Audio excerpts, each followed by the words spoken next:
My name is Mrs. Fatuga Abidemi, head of school of BBJ Private School. My name is Shodipo Iskilu. My name is Mrs. Abudu. This is BBJ Private School, Best Bright Juvenile. That is what it actually stands for. I worked in the bank for about 33 years. And when I was about to retire, we were thinking, me, myself and my wife, we began to think of what next after retirement. The BBJ Private School, so many people ask that what is the meaning?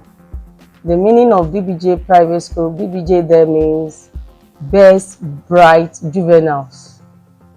Because in BBJ we try to bring out the best from any child that we come across in all forms, in academics, in morals, in their upbringing. We produce the total child in BBJ.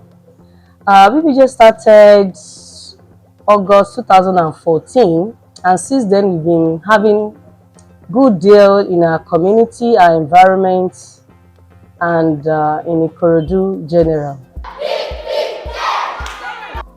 Sincerely, I'm very, very grateful to everybody that are working with us, especially Mrs. Fatuga. All of them, they have been putting in their best so to see that this place becomes a school of first choice when you come around here. Actually, BBJ tends to stand out of some schools around, because right from age 2, let me just bring it down to be age 2 months plus, because in our school we have crèche. From crèche we tend to build the academics and moral of any pupils we come across that we enroll in our school. From preschool, from age 1.5, which is 18 months, they tend to start our foundational class. From there, we tend to build their independency skill. We tend to help them in coming up in academics and in their speaking. All these, they are the totality of what we have to give all the children that that come across us, that we enroll in our school. Then from that foundation we have our nursery, which from foundation we tend to use Montessori method of teaching. We have sensorial skills, we have practical life skills, we have our numeracy, we have literacy, the usual one, we have our science. From science we have little geography in our science, and we tend to come down to Nigeria level. We have some civic that we introduce to our pupils as little as they are. We give them the best from our environment, give them things that they need to know concerning their environment and outside the world in general.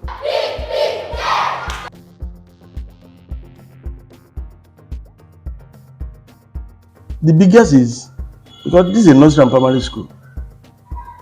Number one, these children they are too tender. You can't control them 100%. If it is in the secondary school environment, 14, 15, 16, 17-year-old people, you can tell them, don't come out of your class. But this one, you say, don't come out. They'll be peeping like this, peeping. Immediately you get out of that place, they are always out. And what are they doing? Is rough play. This environment is cemented, tiles everywhere. So any small falling down leads to injury. That one is a big task on us. Then two, sensible portion of our time is invested in chasing parents.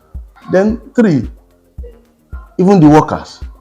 Some of them, you have to be on them to be able to deliver, to meet their deliverables. And I think that is natural, because human beings, we are not, God didn't create us equally. Some people you don't need to tell them what to do, but some people you have to keep reminding them, oh, this is your part of the deliverables, this is what you have done yesterday, you have not done it, and by doing like that, at least they should, as time goes on, they will be used to the system.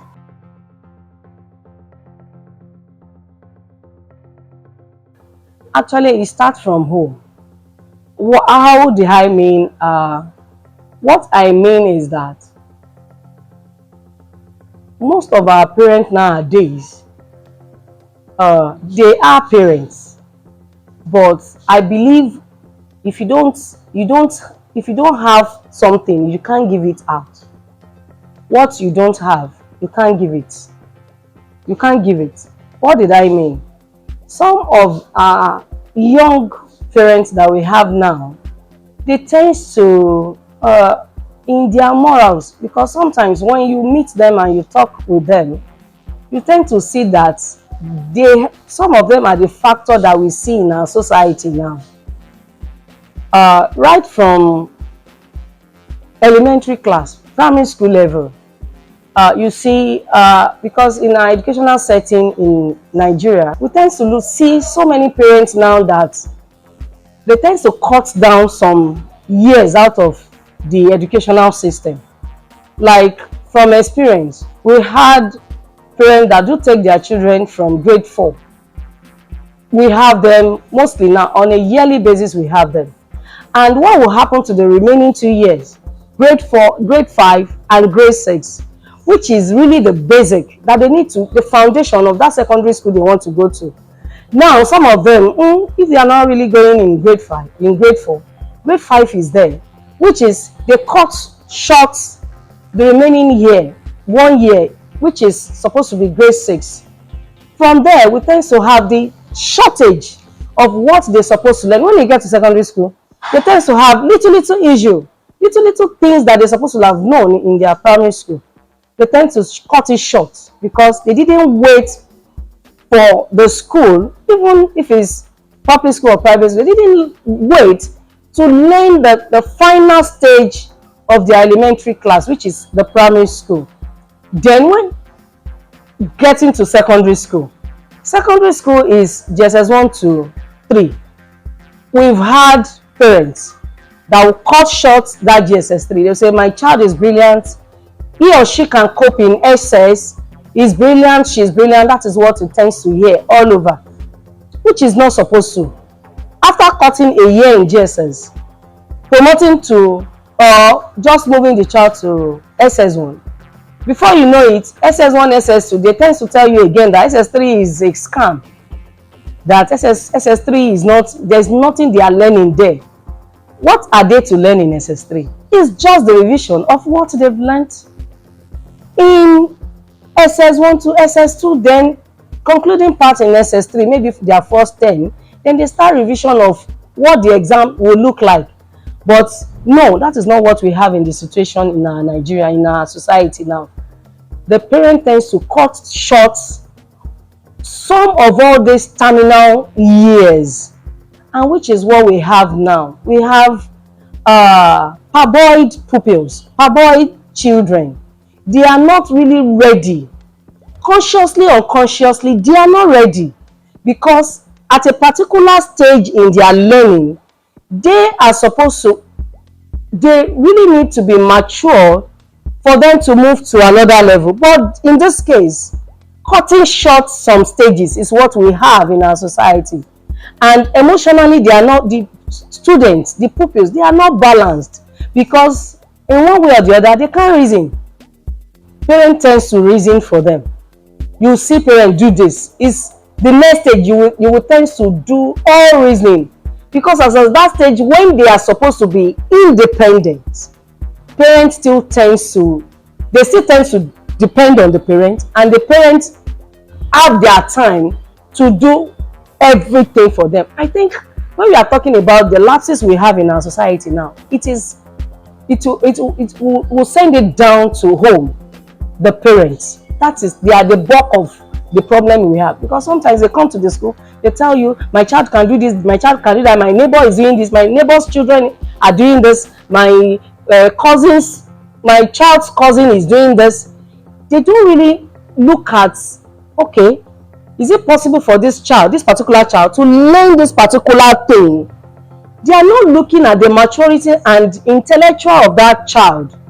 They will just cook some things and tell you, okay, this is how this is how I want my child to go, this is the way I want, and if you are not doing this, and you know, some private schools, we want customers. Yes, before you know it, okay, if that is the case, oh yeah, let's have undertaking that you are the one that said, this is what happened, this is what happened, this is what happened. Put it down so that when you are seeing the repercussion, there won't be issue. Because as a school owner or school management, we tend to caution them in all these stages that parents tend to cut down stages of learning.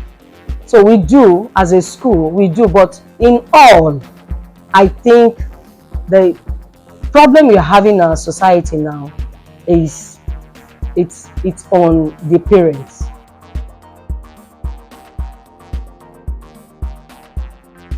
Let me just say this. When we are talking about our society, from family to the society, and the society can come in form of, let me just say, the religion that we practice. That's the first thing. In our various religious settings, in our churches, in our mosques, how do we affect the children, the upbringing of the children? In society that we have now, we tend to worship money more than legitimate thing. I think that is what I see. In our society now, majority of the adults, you will see a child maybe of a secondary school age or just leaving secondary school, flying in money or whatever. You will, uncle or aunt, come, or sister, please, can you come? What are you really doing to get these facilities, to get all these things that you are showing us? In terms of they won't call them. They believe, okay, so far they have money. They have money. They don't want to know which work are they doing. Some will tell you content creator, thereabout. What is the content that you are creating, that you are having such amount? Even when you are creating content, within 2, 3, 6 months, will you have such money? Nobody is asking. What we need to know, what we want to see, is for the child to have money, to be flowing in money. We don't want to know how.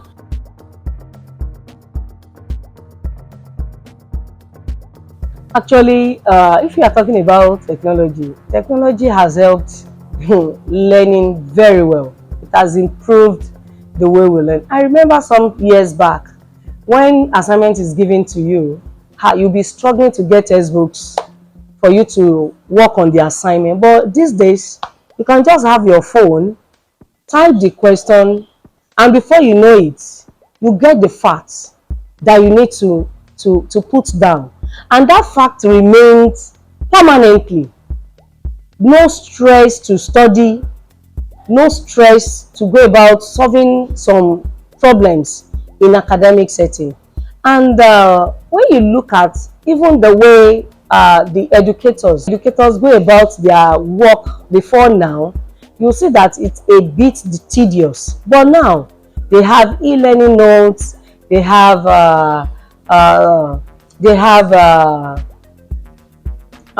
this board, interactive board, that they use within twinkle of an eye. they will see the instruction on the board. The pupils will learn through the instruction on interactive board.